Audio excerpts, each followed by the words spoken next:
Si Lord Rama, ang hari ng lahat ng hari, unang parte. Srimad Bhagavatam, Canto 1, Chapter 3, Verse 22.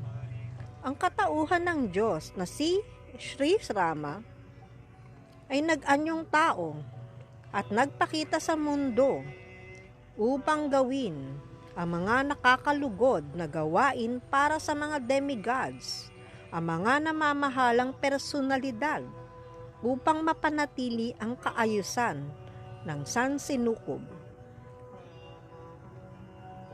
Minsan, ang mga demonyo at ang mga atheist ay nagiging tanyag dahil sa kanilang pag-usad sa material na sibilisasyon sa tulong ng agham at iba pang mga aktibidad na may layuning hamunin ang itinatag na kaayusan ng Panginoon. Ngunit dahil sa kaunting tagumpay sa material na pag-unlad, minsan ang mga atheist na to ay naghahamon pa sa Diyos. Isa si Ravana sa kanila at nais niyang ilipat ang mga karaniwang tao sa heavenly planets gamit ang mga material na paraan nang hindi isinasaalang-alang ang kinakailangang mga kwalifikasyon. Nais niyang magtayo ng hagdanan na direkta na makakaabot sa makalangit na planeta upang hindi na kailangang sumailalim sa mga mabuting gawa na kinakailangan upang makarating doon. Nais niyang gawin ang iba pang mga gawain na labag sa itinatag ng mga batas ng Panginoon. Hinamon niya ang awtoridad ni Sri Rama, ang katauhan ng Diyos, at dinukot ang kanyang asawa na si Sita.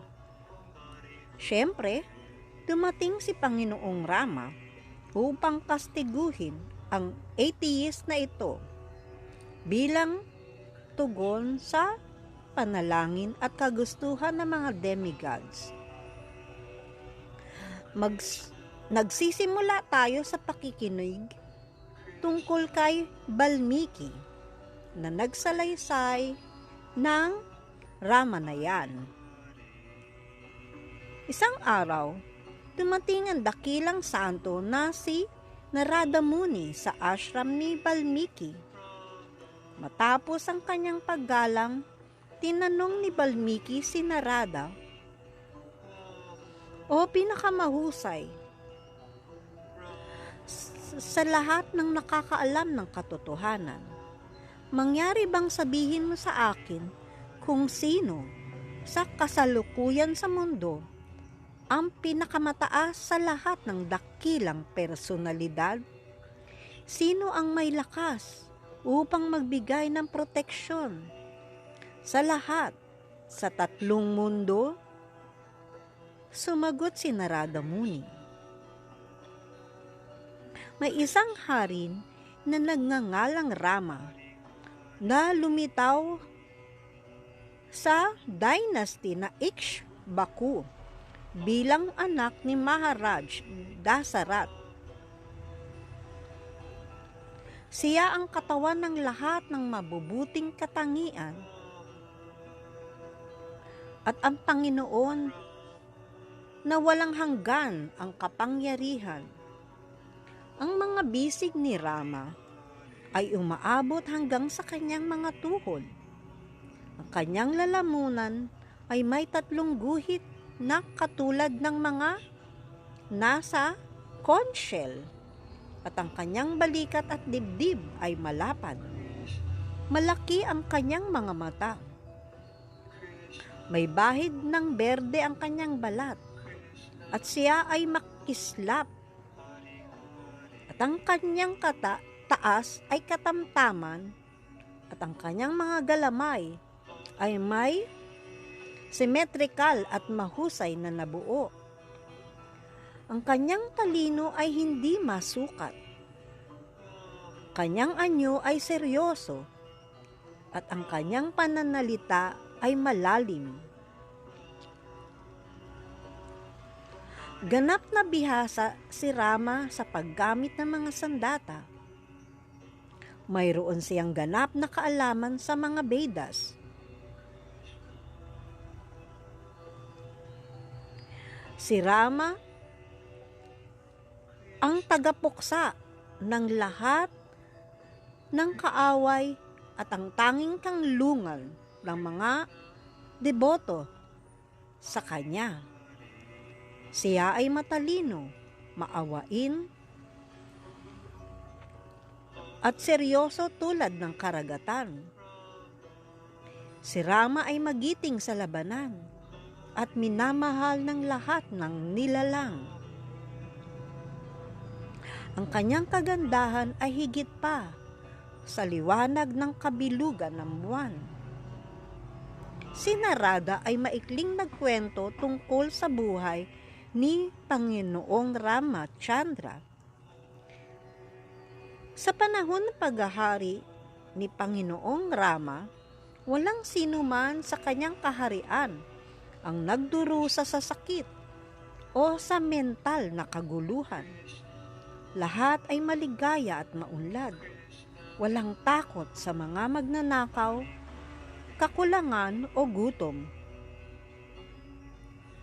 Mamamahala si Panginoong Ramachandra sa mundo sa loob ng 11,000 taon bago siya bumalik sa kanyang pinakamataas na tahanan sa espiritual na kalangitan, ang Vaikunta. Umalis si Narada, ngunit hindi nagtagal. Dumating si Lord Rama upang bisitahin si Valmiki. Si Valmiki ay mapagkumbabang yumuko upang magbigay ng kanyang paggalang ng may malaking respeto. Matapos na manalangin, nagsalita si Lord Brahma kay Valmiki. Dumating na ang oras para isalaysay mo ang kasaysayan ng buhay ni Panginoong Ramachandra. Ito ang magiging salaysay na puno ng transcendental na gawain. At nilayon para sa mga pangkahalatang kapakanan ng lahat sa mundong ito. Pagkatapos ay umalis si Lord Brahma, sakay ang kanyang makalangit na swan. Si Valmiki ay naupo upang magmeditasyon sa mga gawain ni Panginoong Ramachandra. At siya ay labis na napaisip, nagmeditate sa mga ito. Maliwanag niyang nakita ang mga kaganapang bumubuo sa pagpapakita ni Panginoong Ramachandra sa lupa.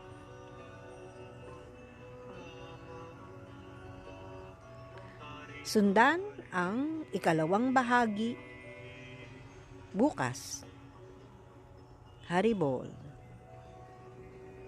Si Rama, ang hari ng mga hari. Ikalawang bahagi. Si Valmiki ay nagsulat ng Ramanayan sa 24,000 na berso. Matapos ang kanyang epikong tula, iniisip niya kung kanino niya ito maaring ituro upang maipakalat ito sa buong mundo. Habang iniisip ito ni Valmiki, dumating sina Laba at Kush upang mapagkumbabang humalik sa kanyang mga paa ayon sa kaugalian.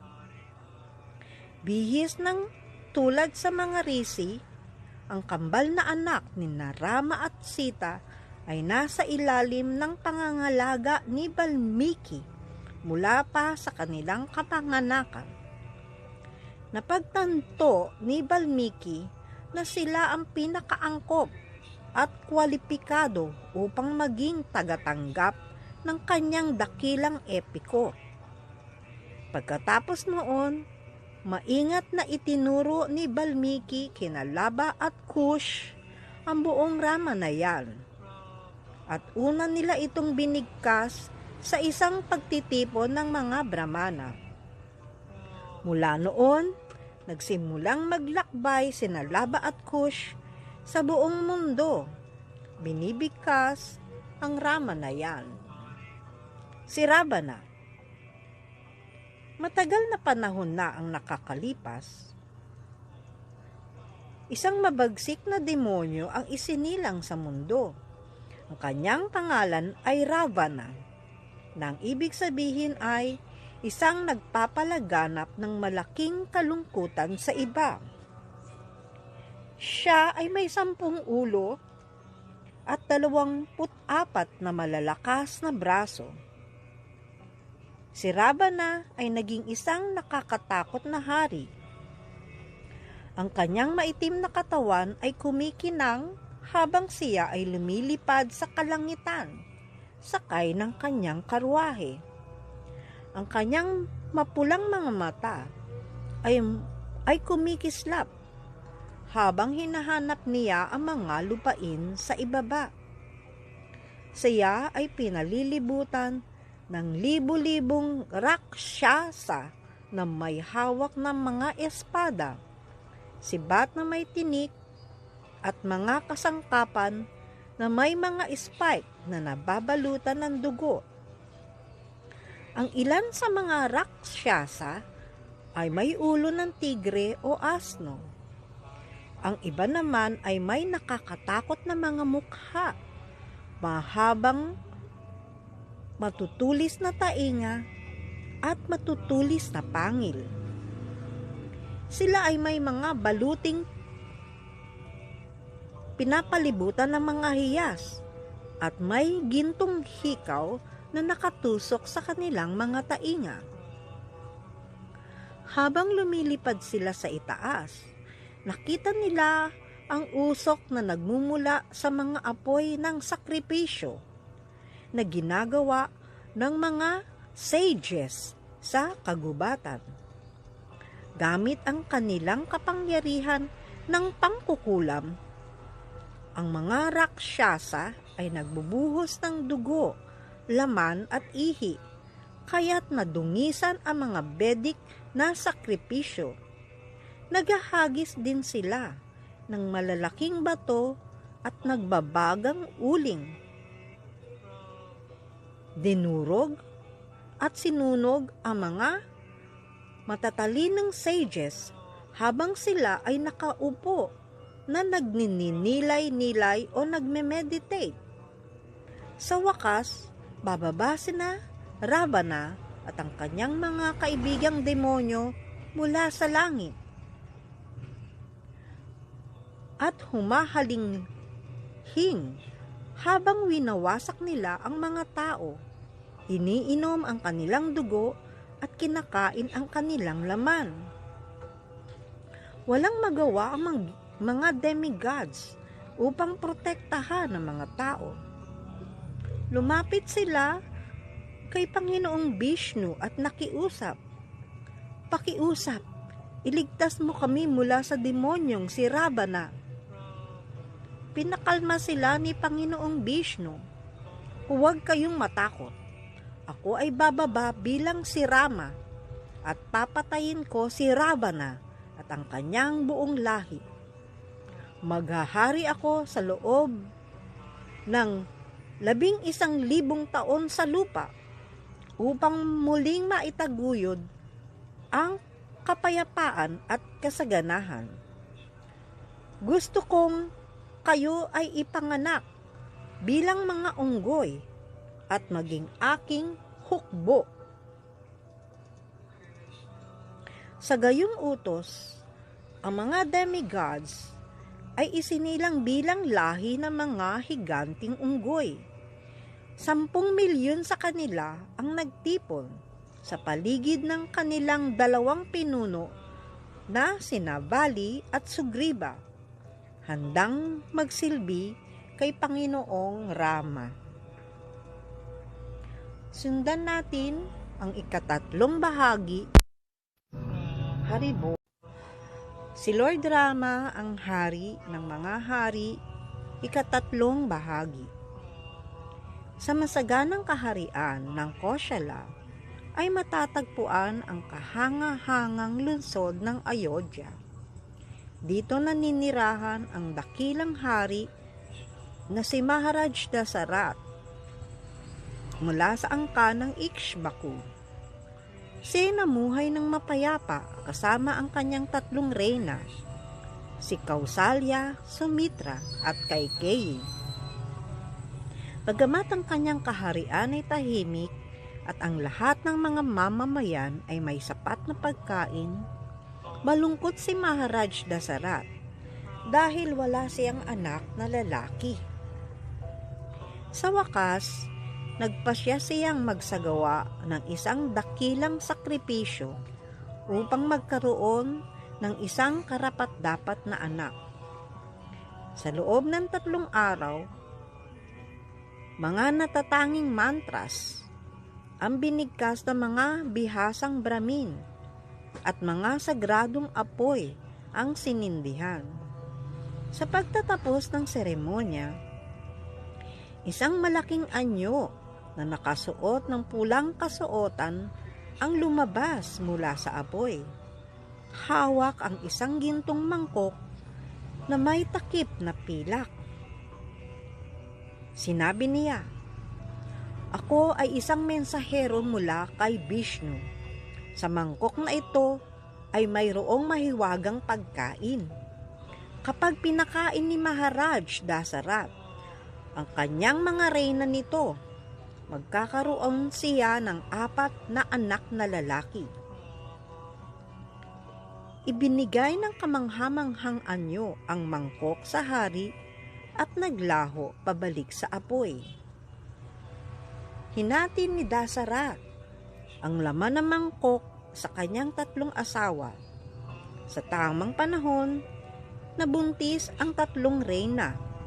At pagdating ng tagsibol sa sumunod na taon, sa 9 na araw ng bagong buwan, isinilang ni Reyna Kausalya si Rama. Kinabukasan, isinilang ni Kaikeyi si Bharat. Si Reyna Sumitra naman ay nagsilang ng kambal na sina Lakshmana at Satrugna. Ang mga tao sa Ayodhya ay umawit at sumayaw sa mga kalye na may kagalakan. At si Maharaj Dasarat ay nagbigay ng mga regalo sa lahat ng mga Brahman.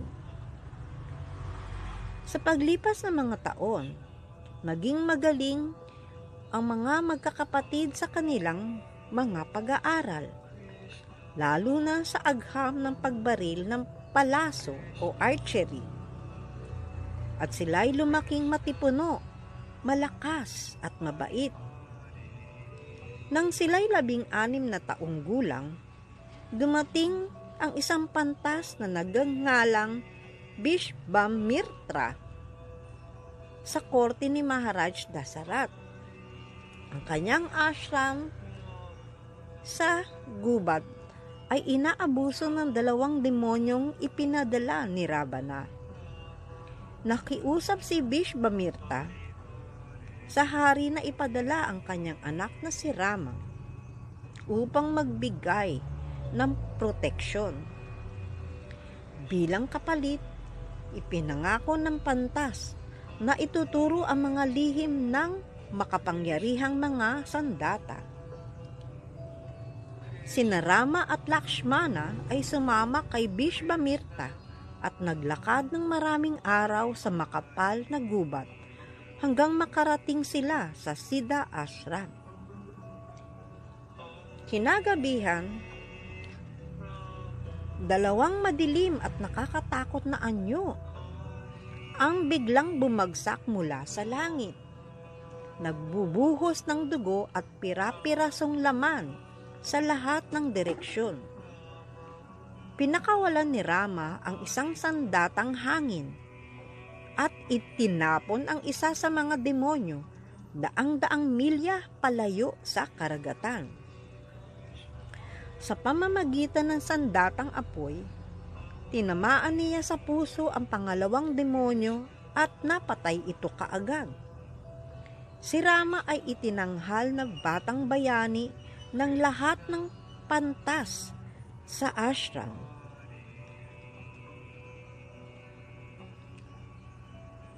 Nanatili ang dalawang magkapatid kasama si Vishvamirtra at itinuro sa kanila ang mga sining ng iba't iba pang makapangyarihang sandata.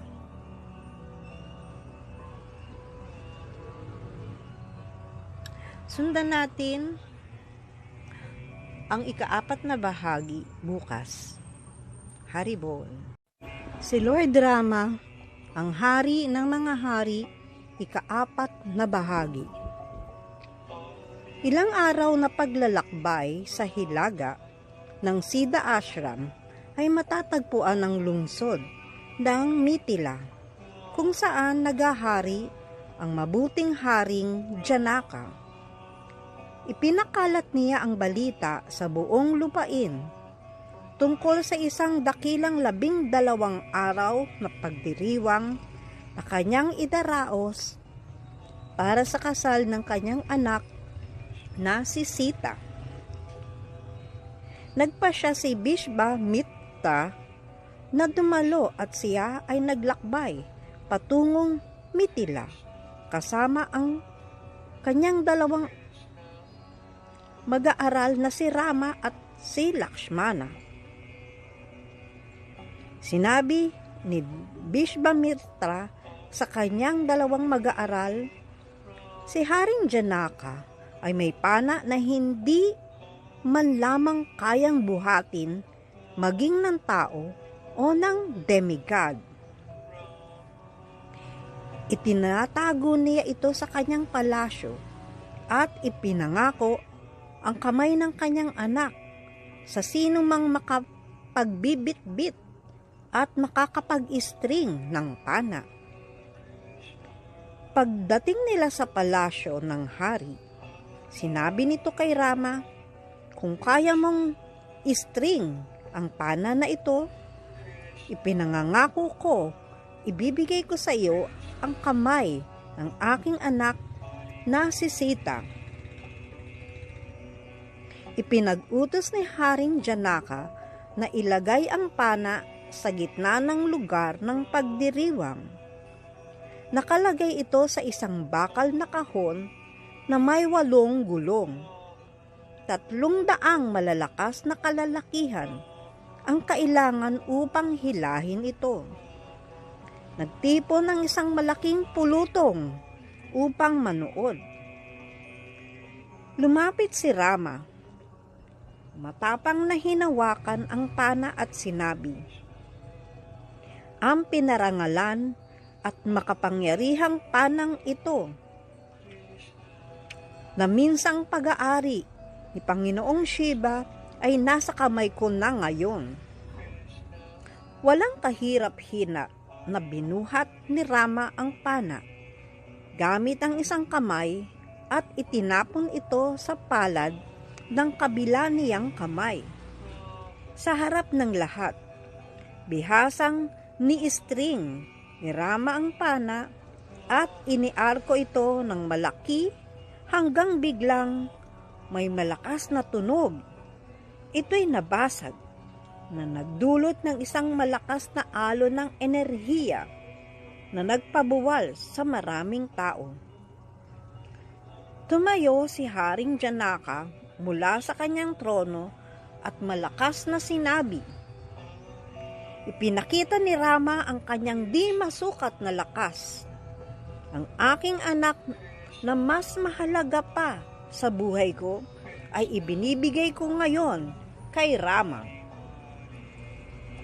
Ang nakasisilaw na ganda ni Sita ay inihatid ng kanyang ama upang maupo sa tabi ni Rama.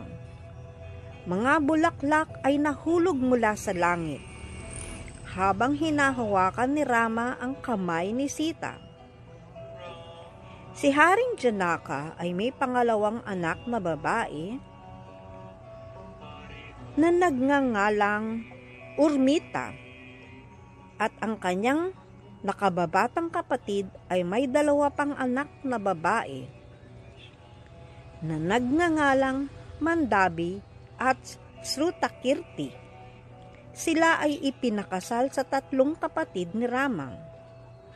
Pagkatapos ng seremonya, masayang umuwi ang lahat ng prinsesa sa Ayodhya kasama ang kanilang mga asawa.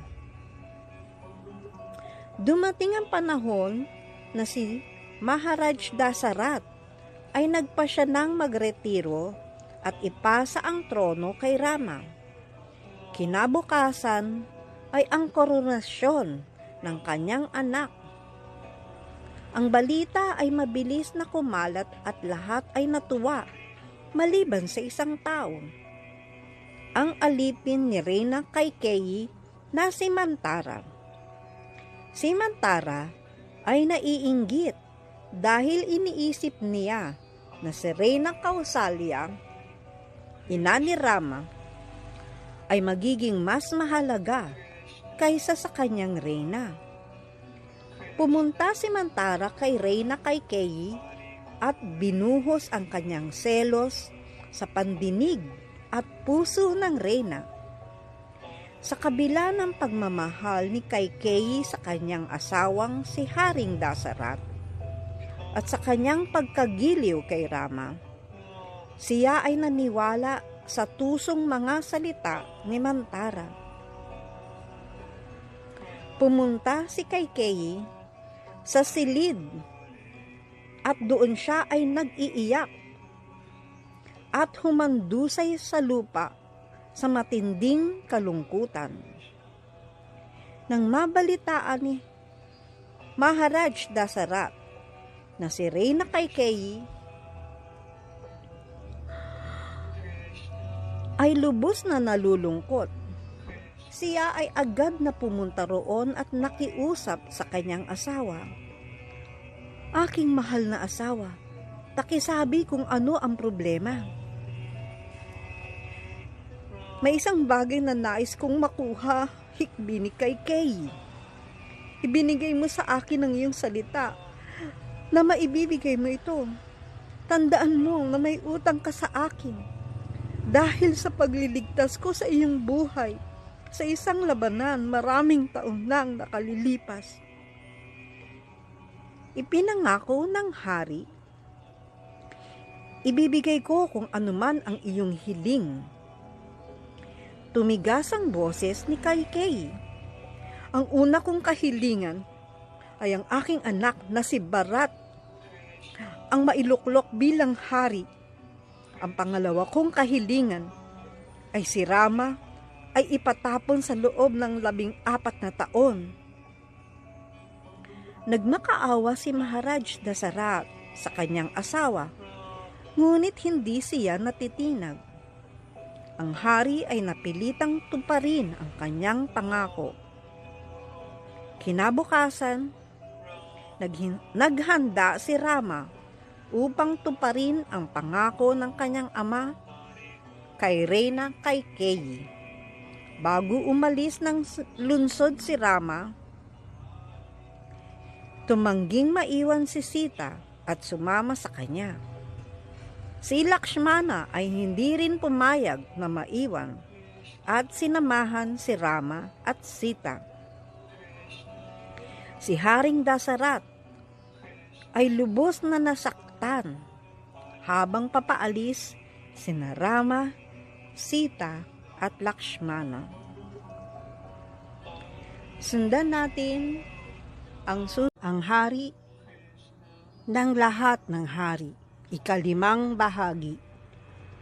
Pinanood ng lahat ng mamamayan ng Ayodhya si Rama habang siya'y umaalis.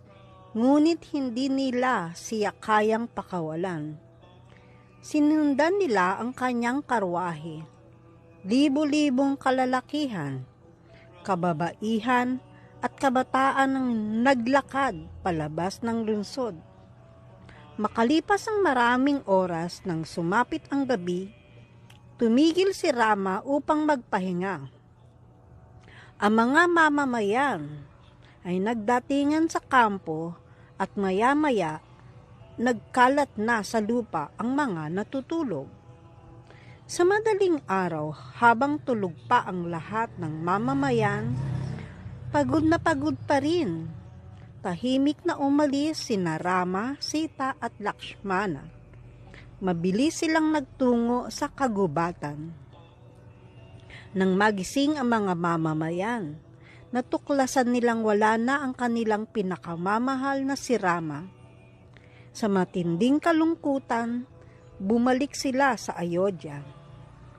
Samantala, nang makarating sina Rama at ang kanyang mga kasama sa malawak na ilog ng Ganges, nakatagpo sila ng isang bangkero na nagtawid sa kanila. Maghapon silang naglakad sa kagubatan habang marating nila ang ilog Jamuna. Gumawa si Lakshmana ng isang balsa upang mula sa mga trosong iyon, sila'y makatawid sa mga alon. Nang gabing iyon, natulog sila sa ilalim ng puno ng banyan tree.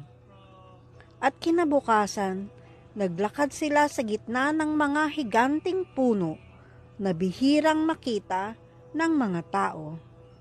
Sina Lakshmana, Sita at Rama ay nasa kalaliman na ng kagubatan. Samantala, sa Ayodhya, hindi mapakali si Maharaj Dasarat. Hindi siya mapayapang makatulog. Sa kalagitnaan ng gabi, tinawag niya, "Mamamatay ako nang wala ang aking pinakamamahal na si Rama."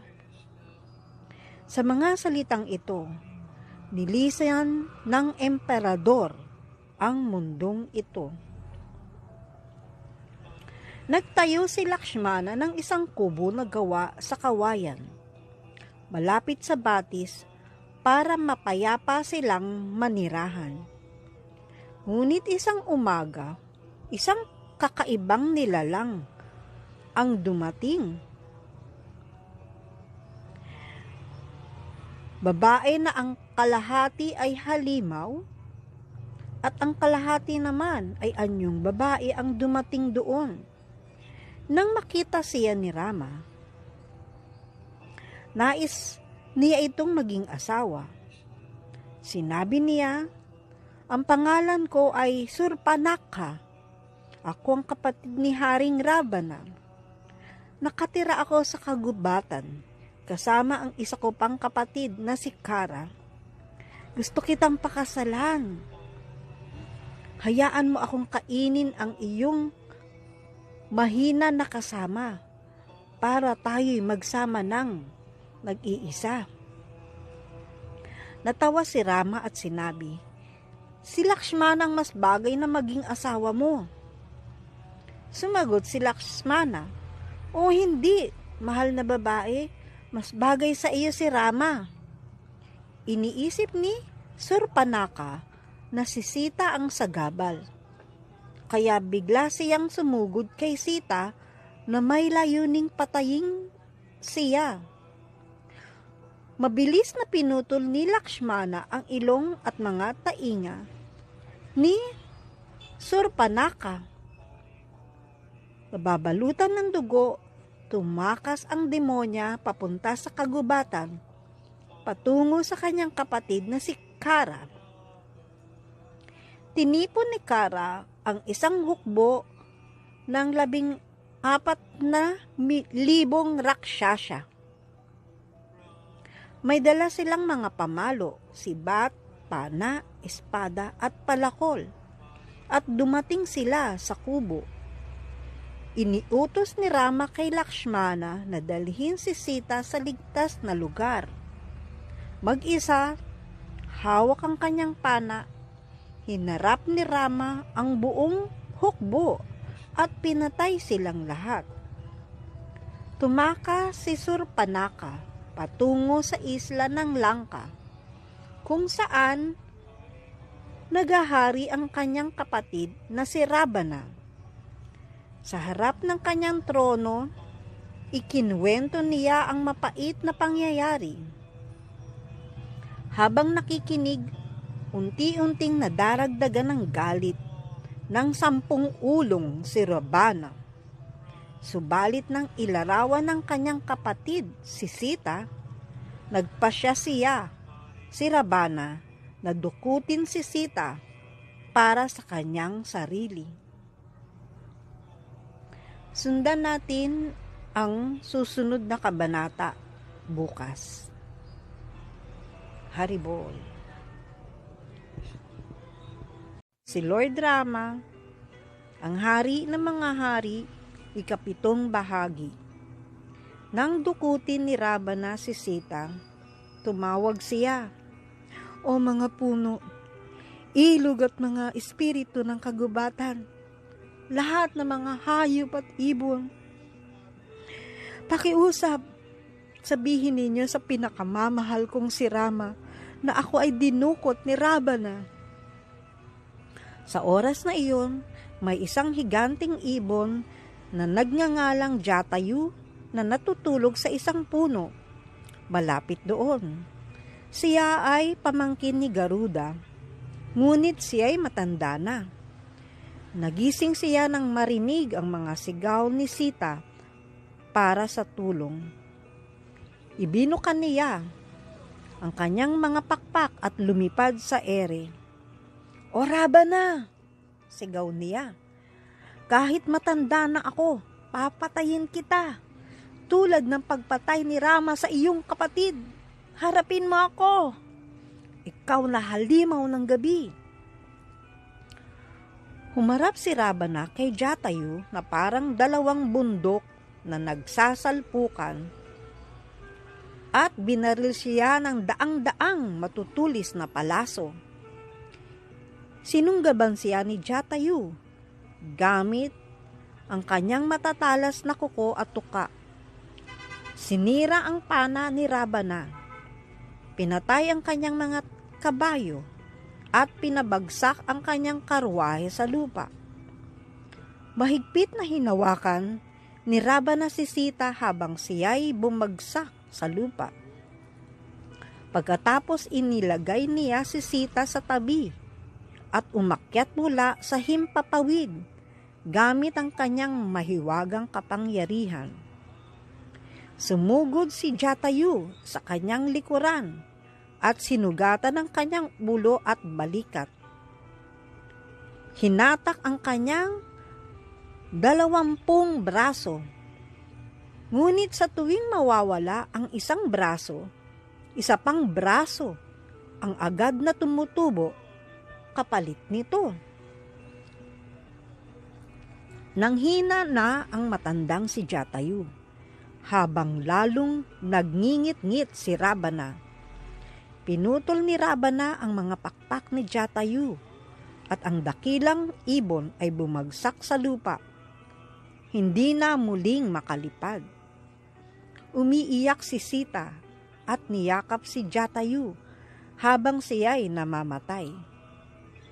Sinubukan niyang tumakas, ngunit sa gitna ng malupit na pagtawan ni Ravana, hinilan niya si Sita sa buhok at iniangat ito papunta sa kadiliman sa kalangitan. Pinipilit ni Jatayu na manatiling buhay upang sa kanyang huling hininga ay maipaalam niya kay Rama ang nangyari. Sundan natin bukas ang 8 bahagi. Haribol. Si Lord Rama ang hari ng mga hari, 8 parte. Dinala ni Ravana si Sita sa himpapawid patungo sa Langka. Habang dumaraan siya sa kagubatan, nakita ni Sita sa ibaba ang 5 dakilang pinuno ng mga unggoy na nakaupo sa tuktok ng bundok. Hindi napansin ni Ravana. Inilagay ni Sita ang kanyang mga alahas sa isang pirasong telang seda at itinapon ito pababa.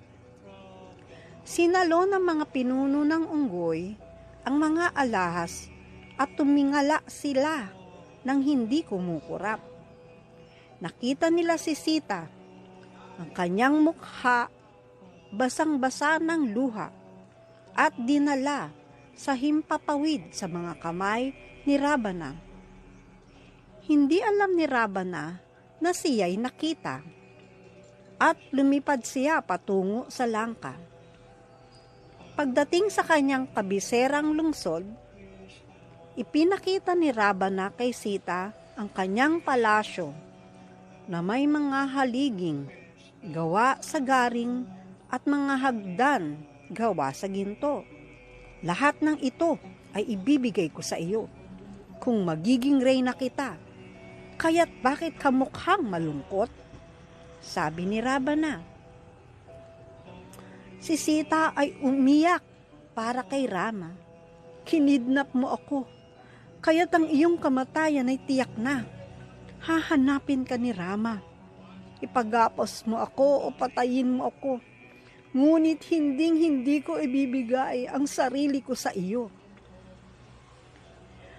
Mayroon kang 1 taon upang sumuko sa akin, sigaw ni Ravana. Pagkatapos nito, ikaw ay tatadtarin at gagawing agahan ko. Tinawag ni Ravana ang mga aswang na magbabantay kay Sita. Dalhin siya sa Ashok Grove at ikulong siya doon. Pahirapan siya hanggang sa sumuko siya sa akin. Habang iniisip lamang si Rama, si Sita ay dinala papalayo. Samantala, habang nagmamadaling bumalik si Rama sa kubo, nasa lubong niya si Lakshmana na papalapit. Nasaan si Sita? Tanong ni Rama sa kanyang kapatid. Kinakatakutan kong may demonyong dumukot sa kanya. Nagtakbuhan sila pabalik sa kubo, ngunit wala ng tao. Hinanap nila siya sa kanyang mga paboritong lugar, ngunit hindi siya makita. Nilibot ni Rama ang kagubatan habang tumatawag sa mga puno at mga hayop. Mga puno, dumaan ba sa inyo ang aking mahal na si Sita habang nangunguha ng mga bulaklak? Mga usa, nadaanan ba ninyo ang inyong pinakamamahal na asawa? Lumabas ka na, mahal ko. Saan ka nagtago? Napansin ni Lakshmana, ang mga usa ay nakatingala sa langit at unti-unting lumingon patungong timog. Nabasa niya ang kilos ng mga ito at tinawag si Rama upang sundan ito. Di nagtagal, natagpuan nila ang mga palatandaan ng pagkidnap kay Sita. Nakita rin nila ang mga wasak na bahagi ng gintong karwahe at mga patak ng dugo sa paligid. Halos agad-agad nakita nila si Jatayu nakahandusay sa lupa tulad ng isang bumagsak na bundok. Mahina niyang sinabi, "O Rama, ang babaeng iyong hinahanap ay dinala ng isang nakakatakot na rakshasa. Sinubukan kong pigilan siya, ngunit siya ang nagwagi. Lumapad siya patungong timog kasama si Sita. Siyang masamang si Ravana. Bulong ni Jatayu habang papalapit na ang kanyang huling hininga. Ang haring ibong ito ay isang dakilang kaluluwa na nagsakripisyo ng kanyang buhay para sa aking paglilingkod, sabi ni Rama. Siya ay isang tapat kong tagasunod at ang kanyang pagpanaw ay labis na nagpapaigting ng aking lungkot. Lakshmana, maghanap ka ng mga kahoy upang bigyan natin siya ng nararapat na cremation. Sinunog nila ang mga labi ni Jatayu habang sila'y nagdarasal. At matapos maligo sa ilog, iniwan nila ang lugar na iyon, kasama ang lahat ng alaala, at nagsimula sa kanilang paghahanap kay Sita. Sundan pa natin bukas ang karugtong na kasaysayang ito. Haribol. Si Lord Rama, ang hari ng mga hari, ika-9 na bahagi. Si Rama at si Lakshmana ay nagtungo sa kanluran mula sa kagubatan ng Dandaka. Nakilala nila ang isang depormadong nilalang na nagngangalang Kabanda na dating isang demigod, ngunit naninirahan sa kagubatan dahil sa isang sumpa. Pinayuhan sila ni Kabanda na pumunta sa lawa ng Pampa at hanapin si Sugriva, ang pinuno ng mga unggoy at anak ng Diyos ng araw. Tutulungan sila ni Sugriva na hanapin si Sita. Pagkatapos nito, napalaya si Kabanda mula sa kanyang sumpa. Nagsimula siyang lumiwanag, gumanda na ang kanyang kaanyuan at umakyat siya sa kalangitan habang sumisigaw, "Hanapin si Sugriva!" Nang makarating sina Rama at Lakshmana sa lawa, naroroon si Sugriva upang mamitas ng prutas. Nakita niya ang dalawang makapangyarihang prinsipe at nagtago siya. Iniisip na baka kaalyado sila ng kanyang kapatid na si Bali. Bumalik si Sugriva sa kanyang tribo ng mga unggoy at inutusan si Hanuman na matalino at walang takot upang tiktikan ang mga prinsipe. Si Hanuman na anak ng Diyos ng hangin ay nagbihis bilang isang ermitanyong gubat. Lumapit siya sa magkapatid na sina Rama at Lakshmana at yumukod sa kanila habang sinasabi, "Ipinagbubunyi ko kayo sa mga mata ninyong tila mga lotus at mga sandatang ginto para kayong mga Diyos. Ako si Hanuman, ministro ng hari ng mga unggoy na si Sugriva. Sabihin ninyo sa akin kung sino kayo at bakit kayo naririto?" "Ako si Rama, anak ni Haring Dasarat. At ito ang aking kapatid na si Lakshmana. Hinahanap namin si Sugriva upang makipagkaibigan at humingi ng tulong. Dadalhin ko kayo kay Sugriva," tugon ni Hanuman. At buhat ang magkapatid sa kanyang malalakas na balikat. Dinala sila sa kampo ni Sugriva sa bundok ng Rishyamukha.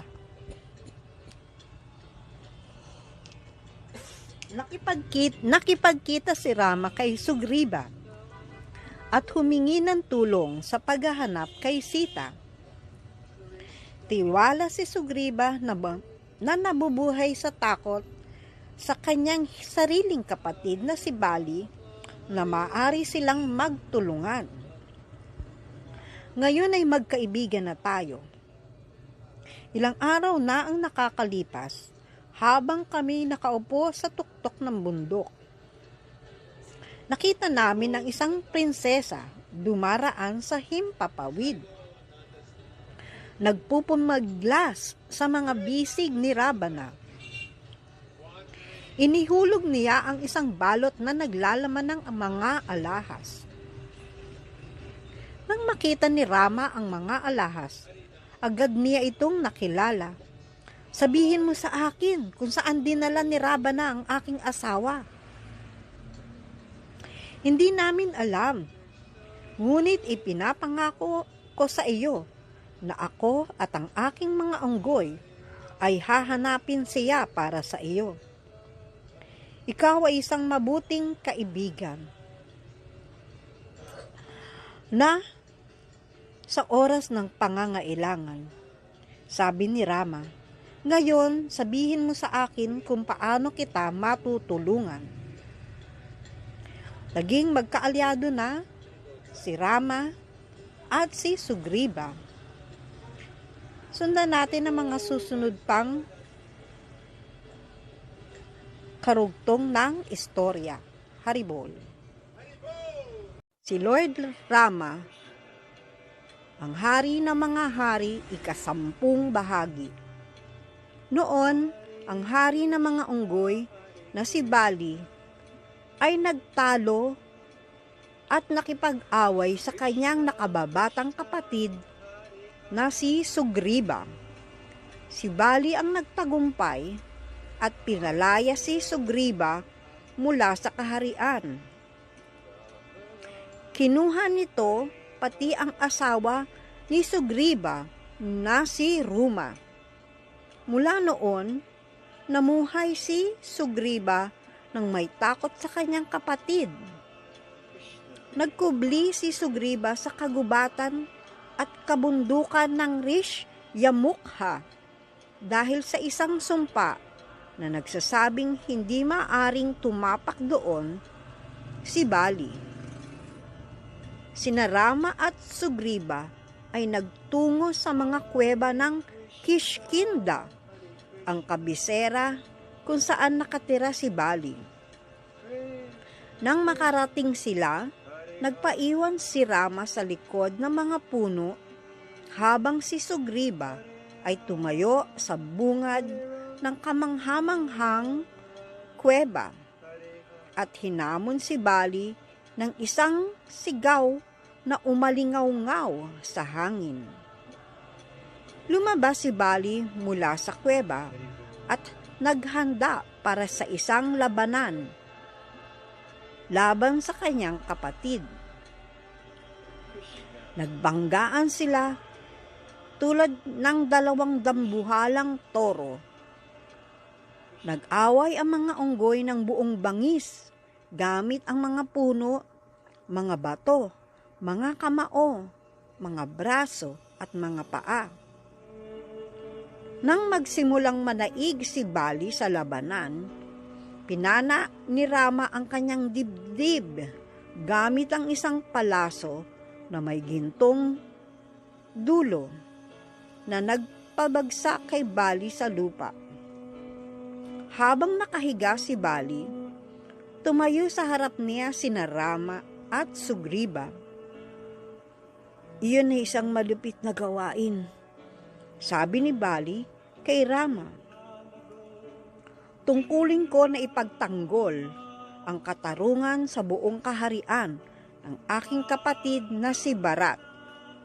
Hindi mo lamang nabigyan ng proteksyon ang iyong nakababatang kapatid, kundi kinuha mo pa rin ang kanyang asawa, sumagot si Rama. Ang parusa sa pagnanakaw ng asawa ng iyong kapatid ay kamatayan. At ayon sa mga batas ng relihiyon, ang isang makasalanang pinarusahan ng makatarungan ay nagpapalaya sa kanyang kasalanan at umaakyat sa kalangitan. Kaya't pinalaya kita mula sa iyong kasalanan. Nabawi ni Sugriva ang kanyang asawa at nagawa nilang mabuhay ng mapayapa sa kaharian. Samantala, nagsimula ang panahon ng tag-ulan. Sina Rama at Lakshmana ay namuhay sa isang malaking yungib at sinabi nila kay Hanuman, sa loob ng 4 na buwan, sa pagtapos ng tag-ulan at pagbilog ng buwan, sisimulan natin ang paghahanap kay Sita. Pagkatapos ng tag-ulan, tinipon ni Sugriva ang mga unggoy mula sa mga dalampasigan, kabundukan, kagubatan at mga labi ng lawa. Maraming milyon sa kanila ang nagtipon, itim, ginto at pula, kasama ang mga malalaking oso. Nang handa na ang lahat, humarap si Sugriva kay Rama. Unahin nating hanapin si Sita, utos ni Rama. Hinati ni Sugriva ang mga unggoy sa 4 na pangkat at inatasan ang bawat isa sa iba-ibang direksyon. Pumunta si Hanuman sa timog. Ngunit bago siya umalis, kinausap siya ni Rama. Hanuman, kunin mo itong singsing na may nakaukit na pangalan ko at ibigay ito kay Sita upang malaman niyang ikaw ay aking lingkod. Ang iyong tapang at determinasyon ang magtitiyak ng iyong tagumpay. Kinuha ni Hanuman ang singsing at yumukod sa mga paa ni Rama. Pagkatapos ay naglakbay kasama ang kanyang pangkat patungo sa kabundukan ng Vindhya. Tinawid nila ang disyerto nang walang pagkain o tubig. Nang akala nila ay wala ng pag-asa, nakilala nila ang buwitring si Sampati na sabik na tumulong sa paghahanap kay Sita. Noong isang araw, nakita kong may isang magandang batang babae na dinadala sa himpapawid si Ravana. Siya ay nakatira sa lungsod ng Lanka, sa isang isla na malayo sa dagat. Sabi ni Sampati kay Hanuman. Masiglang naglakbay sina Hanuman at ang kanyang mga kasama patungo sa dalampasigan ng karagatang Indian. Ngunit paano nila tatawirin ang ganoong kalayong distansya ng tubig? Isang kasama ang nagsabi kay Hanuman, ikaw ay ang anak ng Diyos ng hangin at kaya mong lumipad sa himpapawid. Ipakita mo sa akin ang iyong kakayahan. Lumaki si Hanuman sa napakalaking sukat at umiikot ang kanyang buntot sa tuwa. Naghanda siyang tumalon sa karagatan. Umakyat si Hanuman sa malapit na bundok Mahendra upang humanap ng matibay na lugar mula saan siya pupwedeng tumalon. Sundan pa natin ang susunod na bahagi. Si Lord Rama, ang hari ng mga hari, 11 bahagi.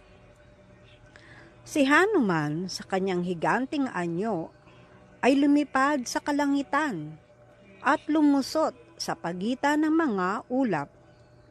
Sa ibaba, ang dagat ay gumagalaw sa mga naglalakihang alon. Pagkaraan ng ilang sandali, ligtas siyang lumapag sa isla ng Lanka at bumalik sa kanyang normal na laki. Si Hanuman ay naglakbay sa kagubatan patungo sa kabisera ng lungsod. Pagsapit ng gabi, narating niya ang napakataas na mga pader ng lungsod. Si Hanuman ay lumiit sa laki ng isang pusa at tumalon sa ibabaw ng mga pader ng lungsod. Sinundan niya ang daan patungo sa loob ng lungsod at hindi nagtagal ay narating niya ang ginintuang tarangkahan ng palasyo ni Ravana. May daan-daang demonyo naglalakad. Palakad-lakad sila nag-aanyaya ng away sa isa't isa at nagkakantahan ng lasing. Tahimik na dumaan si Hanuman sa kanila nang hindi napapansin at pumasok sa pribadong tahanan ni Ravana. Natagpuan niya ang mga magagandang babae na tutulog ng mahimbing sa gitna ng mga kalat na unan, na parang mga swan na lumulutang sa dagat ng mga bulaklak. Sa gitna nila, sa isang mataas na kama na yari sa garing at ginto, sa ilalim ng isang puting canopy, natutulog si Ravana. Ang kanyang malalakas na mga bisig na nababalutan ng gintong mga pulseras at tinatakan ng mga pilat mula sa maraming laban. Sa isang kama na malapit sa kanya, natutulog ang magandang reyna ni Ravana na si Mandodari. Siya ang una sa libu-libong dalaga na dinukot ni Ravana mula sa mga tahanan ng mga demigods at ang mga nilalang ng kalangitan. Hinanap ni Hanuman si Sita sa buong palasyo, ngunit hindi niya siya natagpuan. Sinuyod niya ang mga makikitid na daan at mga paligid na tahanan, ngunit wala roon si Sita. Natakot si Hanuman na baka namatay si Sita dahil sa matinding pangungulila kay Rama. Sa kanyang paghahanap, natuklasan ni Hanuman ang isang taniman ng mga sinaunang puno ng Ashoka sa isang burol na malapit sa palasyo ni Ravana. Inaasahan niyang naroroon si Sita. Tumalon si Hanuman sa pader ng taniman at nakita niya ang mga puno na siksik sa mga bulaklak. Tumalon siya mula sa puno patungo sa ibang puno. Nagpapakalat ng mga bulaklak habang lumalalim ang kanyang pag-usad sa taniman. Ang mga bulaklak ay mabangong-mabango at ang tubig ay bumubulusok pababa sa burol patungo sa isang kristal na malinaw na lawa. Sa paligid ng lawa, bumababa ang mga marmol na hagdan mula sa mga gintong puno na tumutugtog na parang maliliit na kampanilya sa hangin. Umakyat si Hanuman sa mga tuktok ng puno at nakita niya ang isang puno mas matanda at mas marangal kaysa sa iba. Sa malapit sa punong ito, nakita ni Hanuman ang isang babaeng nakaupo sa lupa na nakasuot ng mga punit-punit at maruming damit. Maputla siya at naliligo sa luha ang kanyang mukha. Ngunit ang kanyang kagandahan ay kumikislap na parang buwan na natatakpan ng mga ulap. Alam ni Hanuman na natagpuan na niya si Sita. Ang mga babaeng demonyo ay paikot-ikot sa paligid niya. pangit ang anyo at may daladalang mga pamalo at sibat. Ang ilan ay may isang mata lamang. Ang ilan ay balot ng balahibo. Ang ilan ay kuba o higante ang laki. At ang mga ulo ng kambing, mga paa ng kamelyo o mga tainga ng asno. Sa gitna ng mga halimaw na ito, nakaupo si Sita sa kalungkutan. Inaalala ni si Rama. Naisip ni Hanuman, hindi niya napapansin ang mga halimaw na nakapaligid sa kanya o ang makalangit na hardin na ito. Ang tanging nakikita niya ay si Rama lamang. Sundan pa natin ang mga susunod na bahagi sa kwentong ito. Haribol. Si Rama, ang hari ng mga hari, 12 bahagi. Samantala, papalapit na ang bukang liwayway. Nagising si Ravana at matapos magbihis at magayos, agad niyang nagtinungo ang kagubatan ng Ashoka. Sinundan siya ng maraming babaeng alalay. Nakatago sa puno, pinanood ni Hanuman habang dumarating si Ravana at tumayo sa harap ni Sita.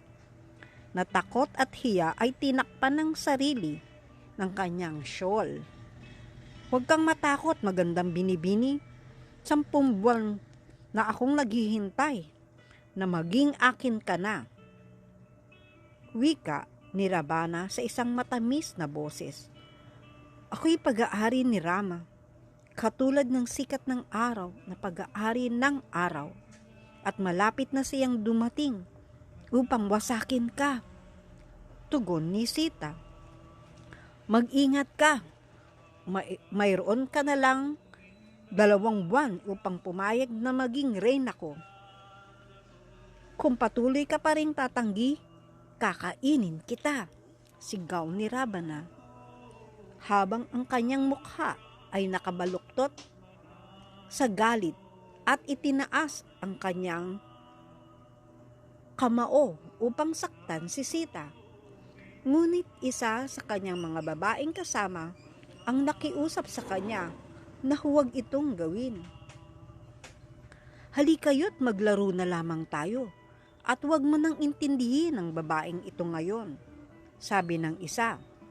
Sa galit at kahihiyan, umalis si Ravana.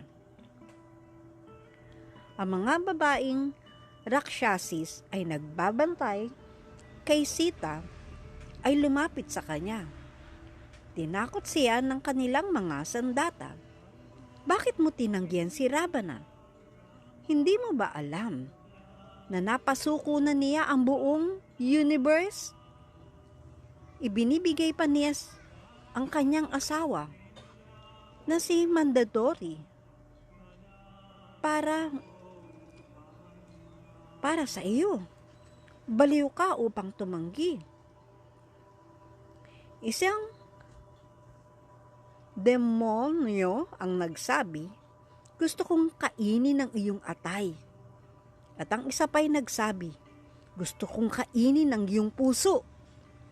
Bakit pa natin hihintayin ang 2 buwan? Lutuin na natin siya ngayon. Kung nais ninyong kainin ako, gawin niyo. Wala akong pakialam. Matapang na sagot ni Sita, hindi ko kailanman tatanggapin ang halimaw na si Ravana. Pagdating ni Rama rito, papatayin niya si Ravana at wawasakin ang buong lungsod. Nang ito'y marinig ng mga babaeng Rakshasis, sila'y natahimik, naupo, at di nagtagal ay nakatulog.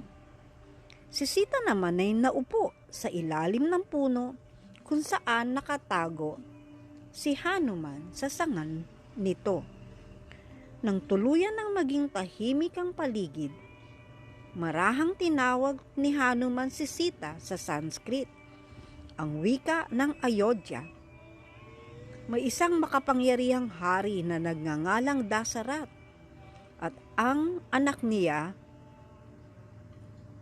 ay si Rama. Sa paghahanap kay Sita, si Rama at Lakshmana ay naglakbay patimog at nakipagkita kay Sugriva, hari ng mga unggoy. Ako si Hanuman, ipinadala dito sa pulo upang iligtas si Sita, binigkas ni Hanuman. Nabighani si Sita sa narinig. Iniisip kong nananaginip siya. Nang makita niyang bumaba ang isang maliit na unggoy mula sa puno, nagbalik si Hanuman sa kanyang normal na laki at nagtanong, "Magandang binibini, ikaw ba talaga si Sita, ang asawa ni Rama?" "Oo, ako si Sita, anak ni Janaka at asawa ni Rama," sagot ni Sita. Ibinigay ni Hanuman ang singsing na ipinadala ni Rama. Tinitigan ito ni Sita na para bang si Rama ang kanyang nakikita. Napuno siya ng tuwa. "Matapang ka upang makarating dito. Ngunit bakit hindi si Rama ang mismong pumunta?" tanong ni Sita. "Kapag sinabi ko kay Rama kung nasaan ka, pangungunahan niya ang isang makapangyarihang hukbo at ililigtas ka," tugon ni Hanuman. Nakiusap si Sita kay Hanuman na magmadali. "Hindi ko na kayang maghintay pa." Sumagot si Hanuman, "Lumundog ka sa aking likod at dadalhin kita ngayon."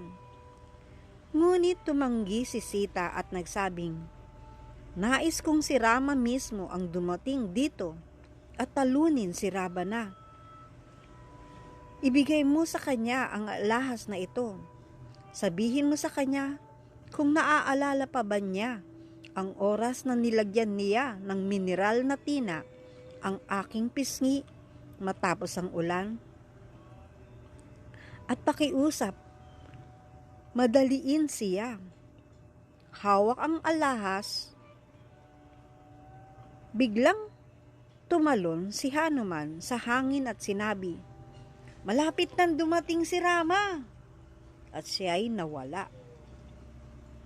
Sundan pa natin ang susunod na bahagi ng kwento.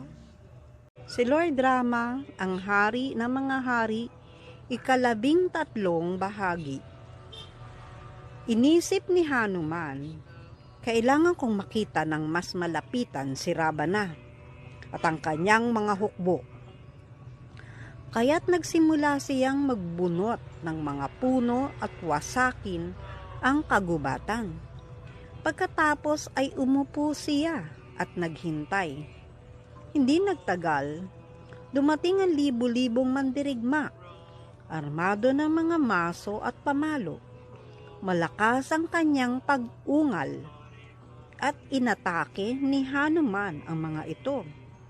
Pinatay ang karamihan. Iilan lamang ang nakatakas. Nang malaman ni Ravana ang nangyari, nagpadala siya ng sunod-sunod na alon ng mga mandirigma. Ngunit tinalo silang lahat ni Hanuman. Sa huli, ipinadala ni Ravana ang kanyang panganay na anak na si Indrajit, ang pinaka-kinatatakutang mandirigma sa buong sansinukob noong panahong iyon. "Huwag mo siyang patayin," utos ni Ravana. "Gamitin mo ang sandatang ibinigay sa iyo ni Brahma at hulihin mo siya. Dalhin mo siya sa akin ng buhay." Sa nalalapit na labanan, hinayaan ni Hanuman na talunin siya ni Indrajit dahil nais niyang makaharap si Ravana. Di nagtagal, Tumayo na si Hanuman sa harapan ng mabagsik na demonyo. Nakagapos ng makakapal na mga lubid, umungal si Ravana. Sino ang nilalang na ito? At sino ang nagpadala sa kanya? Ako si Hanuman, sugo ni Rama. Inutusan akong hanapin si Sita. Palayain mo siya o wasakin mo ang iyong sarili at ang iyong kaharian. Sunugin ang kanyang buntot. Utos ni Ravana. Binalot ng tela na binabad sa langis ang buntot ni Hanuman at sinindihan ito. Ngunit agad nakataka si Hanuman at pinadikot ang kanyang buntot sa isang apoy na bilog. Tumalon siya sa mga bubong at sinilaban ng mga ito. Nagliyab ang buong lungsod, pati na ang palasyo ni Ravana, at nagkagulo sa lahat ng dako. Habang tumatalon si Hanuman mula sa bubong patungo sa isa pang bubong, sumigaw siya ng, "Tagumpay kay Rama!" Tiniyak niyang ligtas si Sita. At nang siya'y masihan sa kanyang ginawa, inilubog ni Hanuman ang kanyang buntot sa dagat. Minsan pang tumalon si Hanuman sa karagatan. At nang makarating siya sa kabilang pangpang, binitawan niya ang isang malakas na sigaw ng tagumpay. Agad siyang sinalubong ng kanyang mga kasama upang marinig ang kanyang kwento. Sila'y bumalik sa Kishkinda upang dalhin ang balita kay Rama.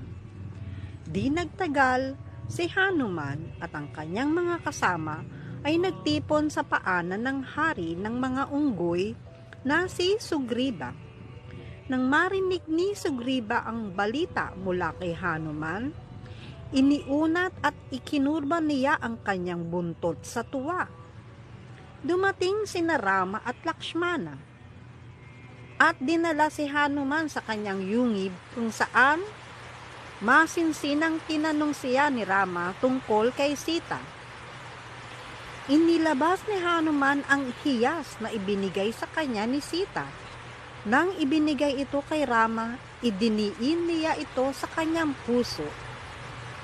May luha sa kanyang mata. Nang sinabi niya kay Hanuman, ang hiyas na ito ay ibinigay kay Sita sa araw ng kanyang kasal ng kanyang ama, si Haring Janaka. Sa pamamagitan ng pagtingin dito, nakikita ko si Sita. Pakiusap, sabihin mo sa akin ng paulit-ulit ang lahat ng sinabi ni Sita sa iyo.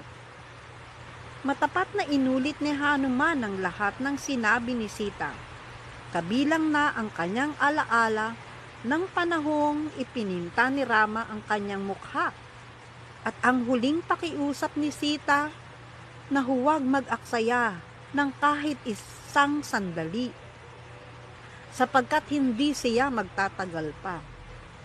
Inalok kong dalhin siya pabalik sa iyo sa aking likod. Ngunit gusto niyang ikaw mismo ang pumunta at talunin si Ravana.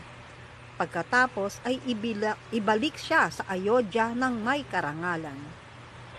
Hanuman, hindi kita mababayaran. Wala akong ibang maibibigay sa iyo kundi ang yakap na ito. Sa mga salitang ito, niyakap ni Rama si Hanuman. Ngayon na alam ko na kung nasaan si Sita, ayoko nang magpatumpik-tumpik pa. Dalhin mo ako sa kanya. Sundan natin ang susunod na kabanata sa kwentong ito. Haribol! Si Lord Rama, ang hari ng mga hari, 14 na bahagi. Narinig ni Ravana ang ulat tungkol sa isang napakalaking hukbo ng mga unggoy na nagtitipon sa kabila ng dagat. Sa kabila ng kanilang karanasan kay Hanuman, Hindi natakot ang mga general ni Ravana. Tanging si Bibhishana, ang nakababatang kapatid ni Ravana, ang nakakita ng panganib. Itigil mo na ang kahangalang na ito, payo niya. Kahit si Kumbhakarna, ang ating kapatid o ang iyong anak na si Indrajit, ay hindi kayang talunin si Rama. Isauli mo na si Sita at mamuhay na lang tayo ng mapayapa. Ang mga salitang ito ay ikinagalit ni Ravana. Mas pipiliin kong manirahan kasama ang isang ahas kaysa magkaroon ng kapatid na mas naniniwala pa sa aking kaaway, sigaw niya. Bilang nakababatang kapatid, binabaliwala mo ang mabuti kong payo. Kaya't kailangan kong umalis dito. Protektahan mo na lamang ang iyong sarili sa abot ng iyong makakaya.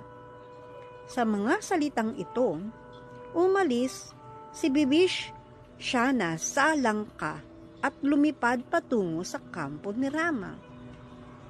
Sa loob ng isang oras, natawid ni Bibhishana ang karagatan at natagpuan si Rama. Yumukod siya sa mga paa ni Rama at nangakong magiging tapat sa kanya. Isinawalat niya kay Rama ang lahat ng kanyang nalalaman tungkol sa lakas at kahinaan ng hukbo ng kanyang mga kapatid. Tiniyak ni Rama sa kanya na matatalo niya si Ravana. At sa harap ng napakalaking hukbo ng mga unggoy sa dalampasigan, itinanghal niya si Bibhishana bilang magiging hari ng Langka. Isinaalang-alang na ngayon ni Rama kung paano tatawid ang hukbo ng mga unggoy sa dagat. Ipinatawag niya si Nala, ang anak ng universal na arkitektong si Vishvakarma, at inutusan siyang mga siwa sa pagtatayo ng tulay papuntang Langka. Pumasok sa kagubatan at kabundukan ang mga unggoy upang mangalap na mga materyales. Binubunot ang mga buong puno, pati ang mga ugat, at naghuhukay ng mga dambuhalang bato na kasing laki ng mga elepante. Inihila nila ang mga ito papunta sa karagatan. Bago ihulog ang bawat bato sa tubig, isinusulat ang pangalan ni Rama dito. At parang sa mahika, lumulutang ang mga bato sa ibabaw ng dagat. Gamit ang mga lubid at panukat, minarkahan ng mga unggoy ang haba at lapad ng tulay habang ito'y bumabalantok sa ibabaw ng dagat. Habang ito'y humahaba, dinaragdagan pa ng mga troso at tambo. Pinagtatali-tali ang buong istruktura. Sa loob ng 5 araw, walang tigil na nagtrabaho ang mga unggoy. Bawat araw ay mas mabilis kaysa sa nakaraang araw. Hanggang sa umabot na ang kahanga-hangang tulay na ito sa kabilang pangpang. Nagsama-sama ang mga nilalang mula sa kalangitan upang humanga sa kagandahan ng natatanging tulay na iyon. Malapad, makinis at tuwid ang tulay. Nang ito'y matapos, nagtayo si Bibhishana ng mga bantay sa magkabilang dulo upang mapigilan ang mga kaaway na masalakay ito. Pagkatapos, lumapit si Sugriva kay Rama at inulat na handa na ang tulay. Sundan pa natin ang mga kapanapanabik na mangyayari. sa kwentong ito. Haribol. Ang Hari ng mga Hari, 15 bahagi. Si Rama, Lakshmana, Sugriva at Hanuman, at ang lahat ng mga unggoy ay naglakbay na. Pinangunahan ni Rama ang malaking hukbo sa kahangahangang tulay. May mga unggoy na tumatalon sa ere.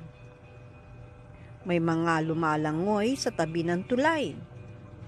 At ang iba ay nagmarcha habang humihiyaw sa galak. Nang bumaba na ang araw, ang malaking hukbo ng mga unggoy ay nagtipon sa mga baybayin ng langka. Matapos ang isang gabi ng pagpapahinga, sila'y nagpatuloy patungo sa kabisera ni Ravana. Isinaayos ni Rama ang kanyang hukbo, kasama si Lakshmana sa kanyang tabi sa unahan. Ang mga unggoy ay kumalat sa abot-tanaw, umaagos tulad ng dagat. Mula sa kanyang mga kuta, nakita ni Ravana ang hukbo ni Rama at nanginig ang kanyang kalakasan. Pinayuhan siya ng kanyang mga tagapayo. Ang matalinong pinuno ay hindi nakikipaglaban sa mas malakas kaysa sa kanya. Sa halip, siya ay gumagawa ng kapayapaan.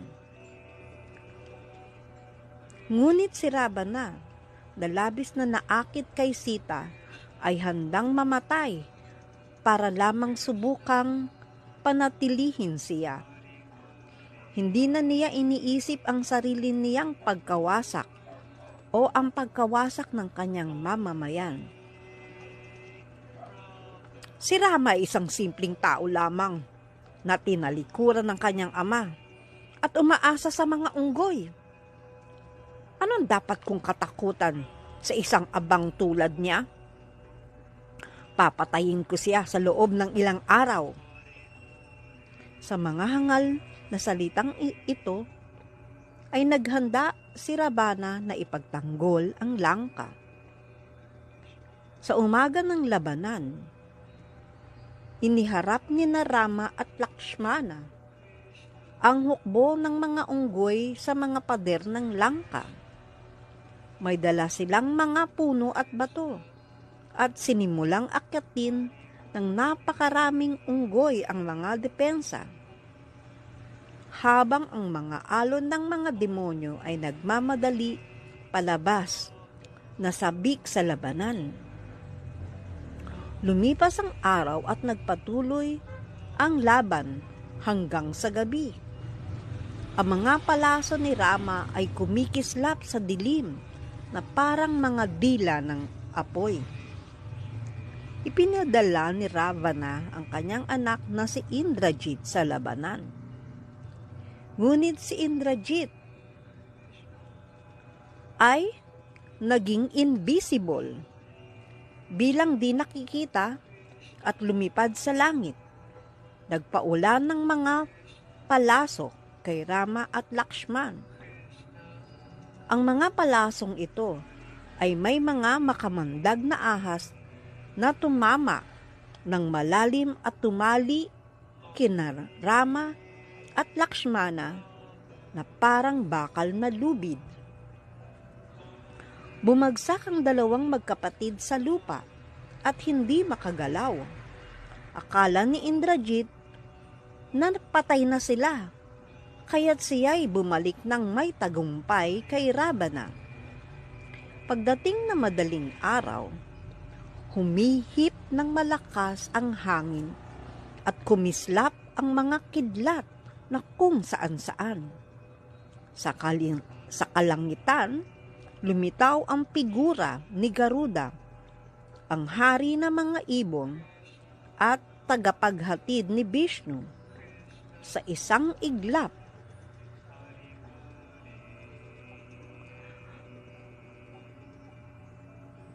ang mga ahas na nakatali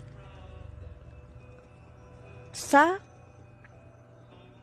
katawan ni Rama at Lakshmana ay bumitaw at tumakas sa takot dahil walang ahas ang kayang manatili sa harapan ni Garuda.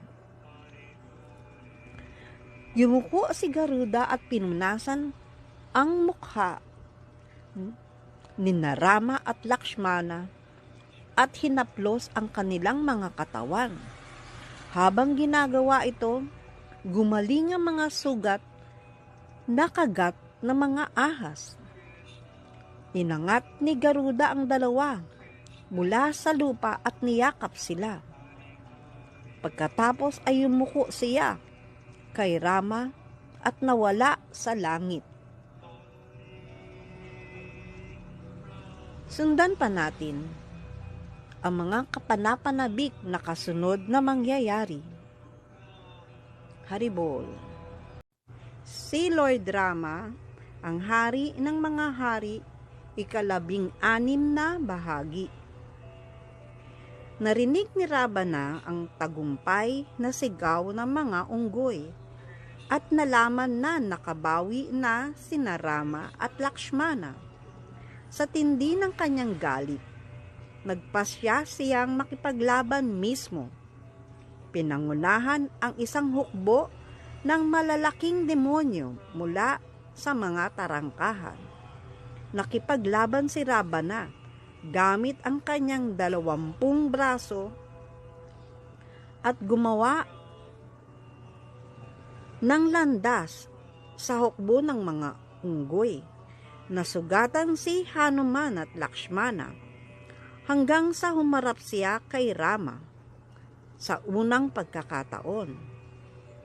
Sa pamamagitan ng sunod-sunod na mga palaso, winasak ni Rama ang karwahe at mga sandata ni Ravana.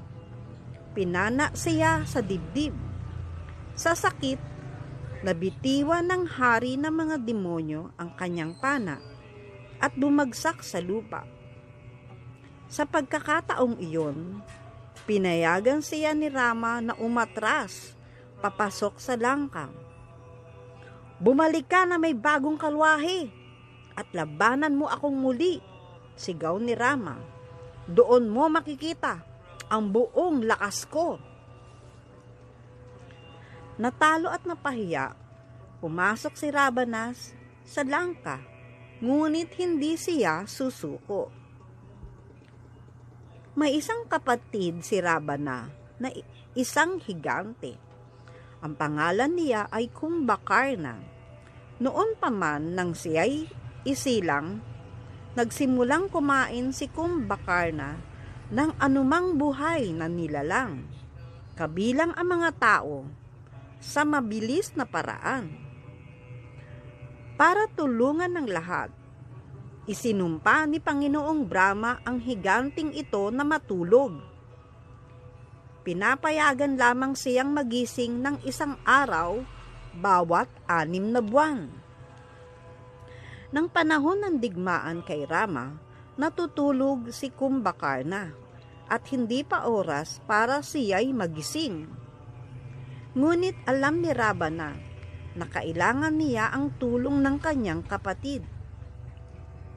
Kaya't nagpadala siya ng hukbo ng mga sundalo upang gisingin si Kumbhakarna na kapag siya'y nagising, kakainin niya ang lahat sa paligid, kabilang na ang mga sundalo. Takot na takot ang mga sundalo sa higante. Ngunit dahil wala silang magawa, nagsimula silang subukang gisingin ito. Pinalo nila ang mga tambol at tinusok ang natutulog na higante gamit ang mga sibat. Dinala rin ang mga hayop upang gisingin siya. Nang tuluyang magising si Kumbhakarna, galit na galit siya. Agad niyang dinampot ang maraming sundalo at mga hayop at sinimulang kainin ang mga ito. Ang dugo ay mabilis na kumalat sa kanyang bibig, dibdib, at mga braso. Pumunta si Kumbhakarna sa kanyang kapatid at tinanong kung bakit siya'y ginising ng maaga. Nang ipaalam sa kanya ang tungkol sa digmaan kay Rama, sinubukan niyang kumbinsihin si Ravana na tapusin na ito sa pamamagitan ng pagpapalaya kay Sita. Kahit tumanggi si Ravana na makinig, kaya't pinili ni Kumbhakarna na lumaban bilang tanda ng katapatan sa kanyang kapatid.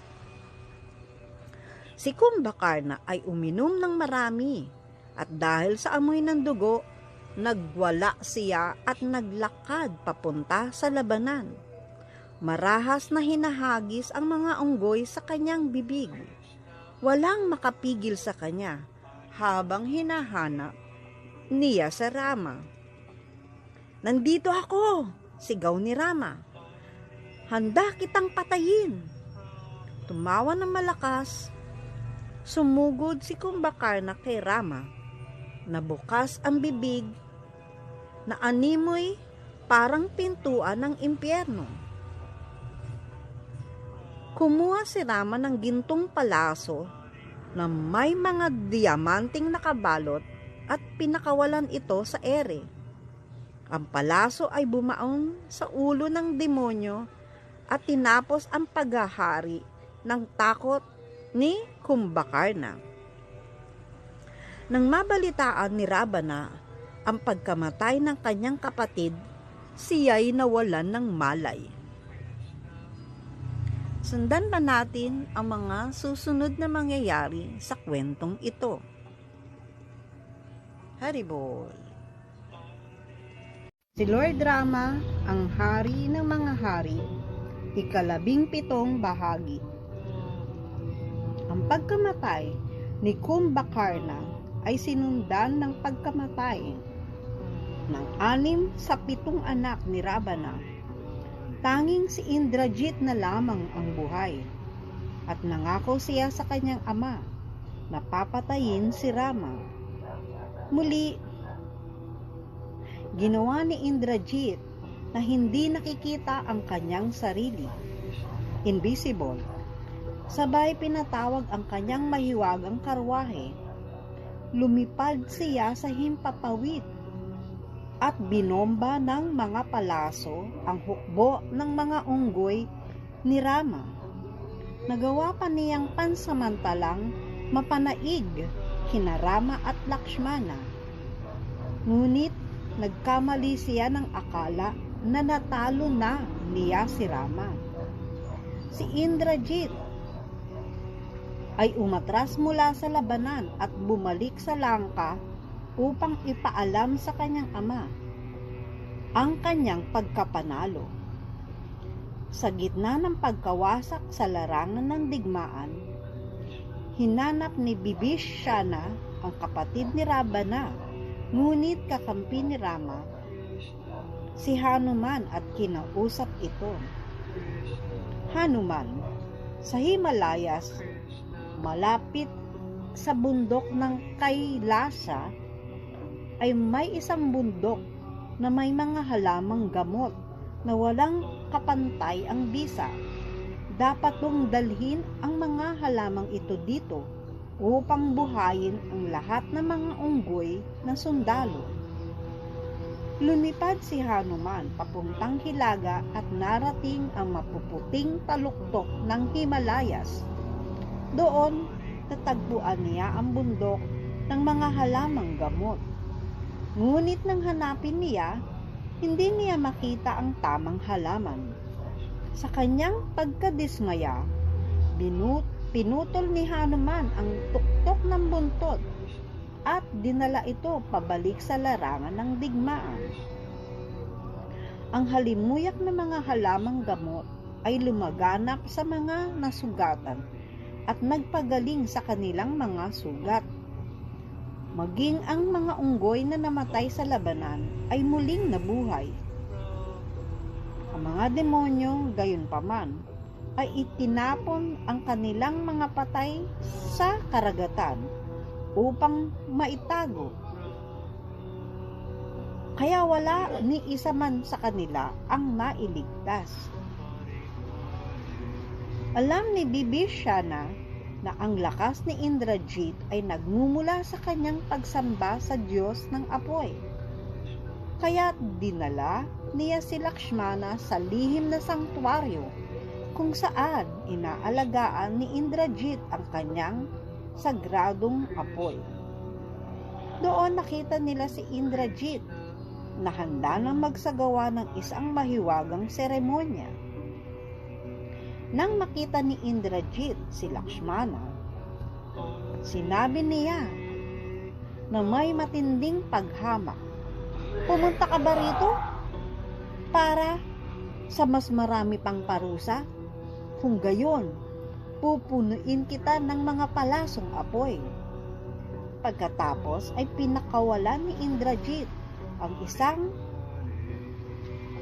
palaso na umuugong tulad ng mga ahas at tumagos kay Lakshmana. Sumagot si Lakshmana ng 5 metal na palaso na tumagos ng malalim sa dibdib ni Indrajit at nagpatuloy ang duelo. Tila parehong hindi tinatablan ng mga palaso ang bawat mandirigma.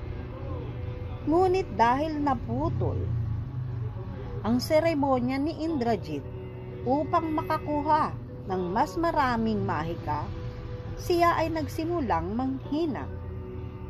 Nang makita ito, ginamit ni Lakshmana ang isang napakalakas na sandata mula kay Indra. Pinalamutian ng ginto. Ang kanyang palaso ay dumiretso at walang mintis at pinugutan ng ulo si Indrajit, ang isa sa pinakamakapangyarihang mandirigmang demonyo sa 3 mundo. Ngayon ay patay na. Dinala ang balita ng pagkamatay ni Indrajit kay Ravana. Sa matinding dalamhati, sumigaw ang Panginoon ng mga demonyo at hinablos ang kanyang labahang napakatalim sa espada. Mas determinado pa siyang patayin sina Rama at Lakshmana. Kasama ang natitirang puwersa niya, sumugod siya palabas ng lungsod. Sundan natin ang kapanapanabik na mga susunod na bahagi ng kwento. Haribol. Si Lord Rama, ang hari ng mga hari, 18 bahagi. Nang umatake ang hukbo ni Ravana, nakipaglaban si Rama ng buong tapang at mabilis niyang nalipol ang lahat ng sundalo ni Ravana. Naiwan si Ravana na mag-isa upang harapin si Rama sa isang sukdulang laban. Habang umiikot sila sa isa't isa, nagpapalitan ng mga makapangyarihang sandata na puno ng mahiwagang kapangyarihan. Biglang dumilim ang kalangitan at ang lahat ng nilalang ay nakaramdam ng matinding takot. Kahit parehong tinatamaan ng mga sandata ng isa't isa, nagpatuloy ang laban. Ang mga palaso ni Ravana ay lumilipad patungo kay Rama na naglalarawan ng mga ulo ng leon, buwitre, ahas at lobo. Sinalubong naman ito ni Rama na mga palasong nag-aapoy na wari, mga araw, buwan, bulalakaw at kometa. Sumama si Lakshmana sa labanan at sinira ang pana ni Ravana. Pinatay ang kanyang kabayo, kaya't napilitan siyang tumalon sa lupa. Galit na galit, inilunsad ni Ravana ang isang sibat na puno ng malalim na salamangka. May 8 kampanilya at kasing liwanag ng apoy. Sa tunog na parang kulog, ito'y tumama ng malalim sa dibdib ni Lakshmana at siya'y bumagsak na parang bato. Dali-daling tumakbo si Rama papunta sa tabi ni Lakshmana. Agad namang dumating si Susena, ang manggagamot na unggoy, at binigyan si Lakshmana ng isang halamang dinala ni Hanuman mula sa Himalayas. Ang halamang ito ay may kapangyarihang alisin ang anumang sandata mula sa katawan at pagalingin ang sugat na dulot ng pagpasok nito. Dumilat si Lakshmana, walang bakas ng pinsala, at niyakap siya ni Rama, sabay sigawan ng tuwa ang mga unggoy. Dumating na ang oras para sa huling labanan sa larangan ng digmaan. Sumakay si Rama sa kanyang karwahe at sinundan si Ravana. Inilunsad ni Ravana ang isang sandatang may mga tinik at balot sa apoy at usok. Sinalubong ito ni Rama ng sarili niyang sandata at nagbanggaan ang dalawa na lumikha ng pagsabog na nagbigay liwanag sa kalangitan. Pagkatapos, pinaputok ni Rama ang isang gintong palaso upang pugutan ng ulo si Ravana. Ngunit ito'y agad na napalitan ng isa pang ulo. Muling pinutol ni Rama ang ulo ni Ravana, ngunit agad din itong napapalitan. Sa ganitong paraan, naubos na ni Rama ang daan-daang palaso at ang pagpapalitan ng mga sandata ay nagtagal ng maraming araw at gabi na walang humpay. Sa wakas, kinuha ni Rama ang pana na tinatawag na Brahmastra. Sa mga balahibo nito, naninirahan ang Diyos ng hangin. Sa dulo nito ay naroroon ang Diyos ng araw at Diyos ng apoy. At ang katawan nito ay gawa sa ether. Pinuno ni Rama ito ng isang mahiwagang mantra at pinakawalan ito kay Ravana na kasing bilis ng tunog. Nagliliyab at umuusok, tumagos ito sa puso ng hari ng mga demonyo. Bumagsak ang katawan ni Ravana, wala ng buhay, na nasa lupa. Biglang lumitaw ang liwanag sa kalangitan at nagbagsakan ang mga bulaklak mula sa kalangitan. Si Rama ay napalibutan ng kanyang mga tapat na kaibigan at niluwalhati ng mga nilalang sa kalangitan. Tapos na ang galit sa kamatayan. Pahayag ni Rama na nakatingin sa nakahandusay na malaking katawan ng demonyo. At sinabi niya, si Ravana ay immortal at hindi tapat, ngunit siya rin ay isang magaling na mandirigma at matapang. Nararapat siyang ilibing ng may karampatang paggalang. Sundan natin ang huling bahagi sa kasaysayang ito. Haribol. Si Lord Rama, ang hari ng mga hari, ang katapusang bahagi. Si Sita ay pinaliguan, dinamitan ng malilinis na kasuotan, at dinala sa kanyang pinakamamahal na si Rama. Sa harap na mga nagtitipong hukbo ng mga unggoy, tumayo siya sa harap ng kanyang Panginoon nang nakayuko ang ulo. Pagkatapos ng kanilang muling pagkikita, ipinatawag ni Bibhishana ang kahanga-hangang eroplano na Pushpaka at sumakay doon sina Rama, Sita at Lakshmana. Kasama rin ang mga general. Ang mga ministro ng mga unggoy at may sapat na lugar para sa kanilang lahat. Nang handa na ang lahat, umakyat ang eroplano sa kalangitan nang walang kahirap-hirap. Habang lumilipad sa himpapawid, tinignan ni Rama at Sita ang paligid. Tignan mo, prinsesa, ang lungsod ng Langka at ang larangan ng labanan. Diyan natin itinayo ang tulay sa ibabaw ng tubig. At diyan mo makikita ang bundok Rishyamukha, kung saan ko unang nakilala sina Hanuman at Sugriva. At diyan din ang magandang lugar kung saan tayo namuhay sa kubo. Nang lumapag ang eroplano sa Kishkinda, sumama sa kanila ang mga asawa ng mga unggoy. Naglakbay sila patungo sa ashram ni Bharadvaja, kung saan sila tumigil upang magpahinga sa magdamag. Habang nagpapahinga ang lahat, nauna si Hanuman patungong Nandigram, kung saan naninirahan si Bharata. Ipinabatid niya kay Bharat ang pagbabalik ni Rama sa kabisera. Tapos na ang mahabang pagtatago.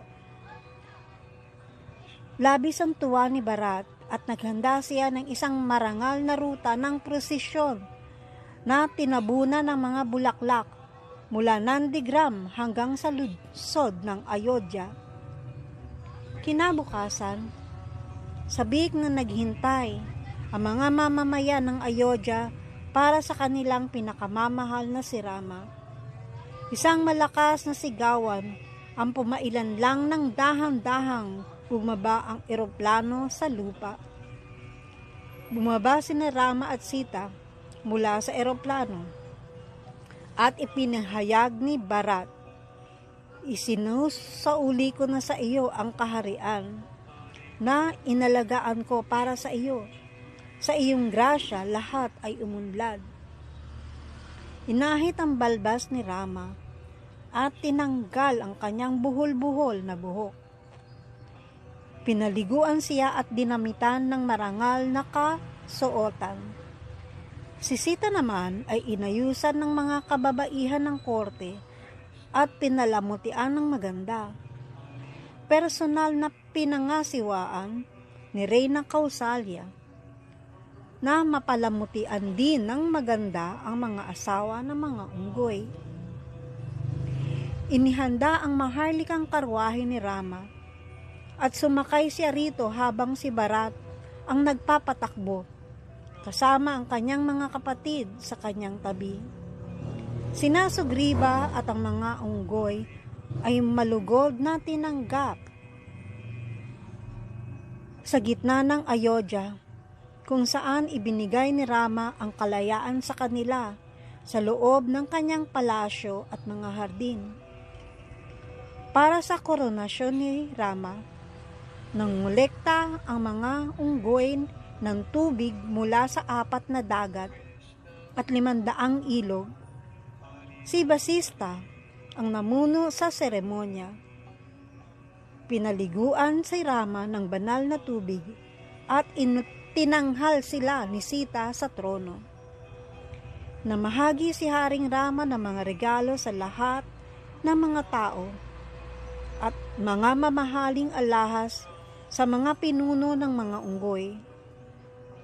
Inalis ni Reyna Sita ang kanyang kwintas na perlas at isinabit ito sa lieg ni Hanuman. Si Rama ay naging lahat para sa kanilang mga tao at pinamunuan niya sila sa loob ng 11,000 taon. Ang sino mang makikinig sa kwento ng tagumpay ni Rama nang walang galit ay mapagtatagumpayan ang lahat ng mga pagsubok. At ang mga malayo sa kanilang tahanan ay muling magkakasama-sama sa kanilang mga mahal sa buhay. So, ang kwento na ito, mayroong benediction. Jaya Rama, Jaya Rama, Jaya Sita Rama, Haribol.